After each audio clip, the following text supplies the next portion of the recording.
Why have they been keeping this a secret for so long? Ancient Giants of Nevada and the Mystery of Lovelock Cave. Well, we know that we've heard of giants that have been found in North America.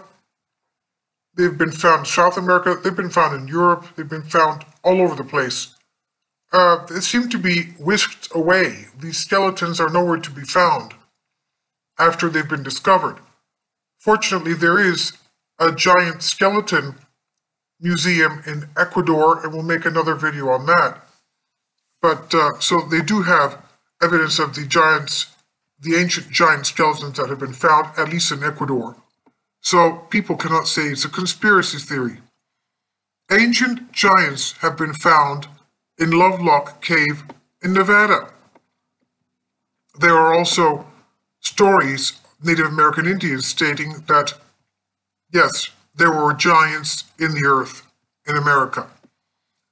So was North America once inhabited by a race of giants? According to old legend, supported by challenging archaeological finds, seems that it is possible. Many Native American tribes tell stories about the long-forgotten existence of the race of humans that were very much taller and stronger than ordinary men. These giants are described as brave and barbaric, and legends often mention their cruelty towards whomever they pleased. The Paiute Indians, tribe that settled in the Nevada region thousands of years ago, have an outstanding legend about a race of red-haired giants called the Si-Te-Ka. These red-haired giants were the ancestors of the Paiutes, described them as being savage and inhospitable cannibals. That's why the Paiutes and all various North American Indians had to clash with them at many points in time. In the Northern Paiute language, Si-Te-Ka literally means tool eaters. Legend says that the giants came from a distant island by crossing the ocean on rafts built using the fibrous tool plant. And it may sound odd, but the legend repeats itself all over the Americas, meaning that there must be some truth to it, and it might be an incomplete chronicle of a real event that happened in the ancient past. The Crónica del Perú, 16th century Spanish conquistador Pedro Cieza de León, recorded an ancient Peruvian tale about the origin of the South American giants. Now, according to their legend, in Peru, they came by sea in rafts of reeds after the manner of large boats. Some of the men were so tall that from the knee down they were as big as the length of an ordinary fair-sized man. Can you imagine? And they must have been at least 20, 30 feet tall, who knows? Now, could the giants of Peru and the Si-Te-Ka have been survivors of a mass cataclysm, and they then took refuge in the American continent? Legend says that the Si-Te-Ka made war on the Paiutes and all other neighboring tribes, spreading terror and devastation everywhere. And finally, years of conflict. After that, the tribes united against the common enemy, these giants, and began to decimate them. The last red-haired giants were chased off, sought shelter inside a cave. The tribe started a fire at the cave entrance, suffocating and burning alive the Si-Te-Ka that were driven in there.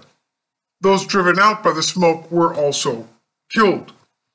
So, these tribes then sealed off the mouth of this cave so that no one might set eyes on those who had once plagued their land. They were all but forgotten until a random event brought them back to light again.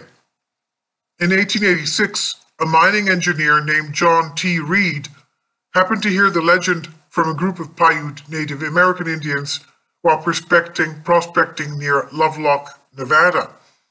The Indians told him that the legend was real and that the cave was located nearby. And when he saw the cave for himself, Reed knew that he was on to something. Reed was unable to begin digging himself, But the news spread, and after a while, Lovelock Cave was an attractive. It was attracting attention, but unfortunately, the attention was profit-driven, as the guano deposits were discovered inside.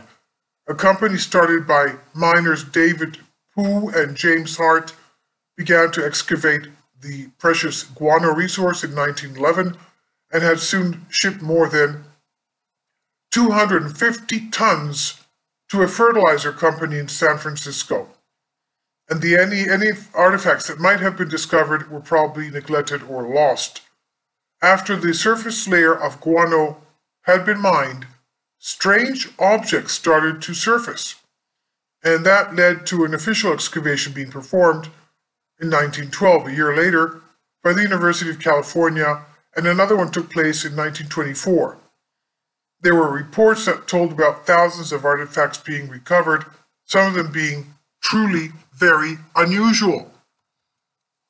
Although their claims have not been verified, it comes no surprise, of course.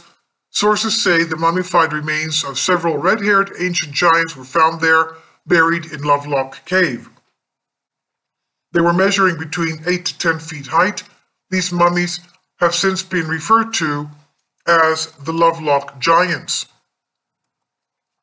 Another intriguing find was a pair of 15-inch long sandals showing signs of having been worn. Allegedly, other usually large items recovered since been locked away in museum warehouses and private collections. Another evidence is the remains on site until this day is a giant handprint embedded on a boulder inside Lovelock Cave. But we don't know what further debates pertaining to this aspect and the implication. How did that handprint get onto the stone, that huge? So this discovery obviously has led many to believe the Paiute legend of the Si Te Ka, and it's not just folklore. And it's around the same time as the second Lovelock Cave excavation, another dig revealed a set of equally disturbing revelations. What they found, according to a 1931 article published in Nevada Review Minor, 2 giant skeletons had been found buried in a dry lake bed close to Lovelock, Nevada. These oversized remains were about 5.5 to 10 feet tall and were mummified in a manner similar to the one employed by ancient Egyptians. Another common trait between these mummified giants and the ones discovered as far south as Lake Titicaca in Peru is the presence of their red hair. While some scientists believe the reddish color is a result of interaction with the environment which they were buried, the mummies verify the legends which describe the Si Te Ka and their kin as red-haired giants. Now, there are many who believe that these violent giants were none other than the biblical Nephilim, the forsworn offspring of the sons of God with the daughters of men. So if this is true that these giants were offspring of the Nephilim, there's little choice we might get to see any of the giant mummies. Those interested in keeping history secret will never disclose their location. But as we said, those that have been found in the area around Ecuador have been preserved and are in the Ecuador Museum of Giant Ancient Skeletons. And that's a mystery that they're trying to still unravel. That will be another upcoming video. Please subscribe and leave your comments and tell us what you think of these series. Thank you for watching.